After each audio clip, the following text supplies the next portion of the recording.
The investor protection piece of this is, again, one of the important areas where the industry needs to mature.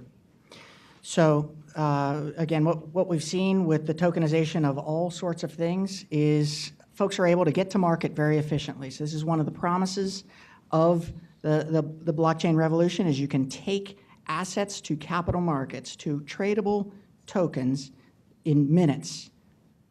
But who's vetted those underlying assets? What are they worth? Who underwrites those underlying assets?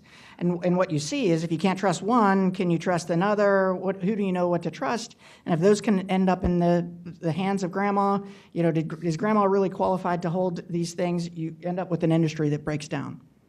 Here's what we see as a path going forward. We're not alone in seeing this. The same rules apply in terms of, again, vetting and due diligence. The same rules apply in terms of know your customer. So if anyone participates with one of these tokens, you must know who that participant is. You must go through KYC checks. Here's the good news. These things scale. They scale globally. So there are models by which you can do KYC now in almost every country.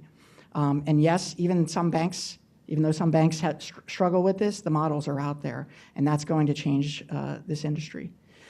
The next piece of the equation is what jurisdiction applies, what regulatory framework applies for this particular user. You know their jurisdiction now. That can be mapped into these models, and you can determine their qualifications to participate in that specific offering. Once you can do those qualifications and the due diligence that follows, the reading room that follows, really all that's required to transform this industry and make sure that only qualified individuals, qualified and informed individuals, are able to participate.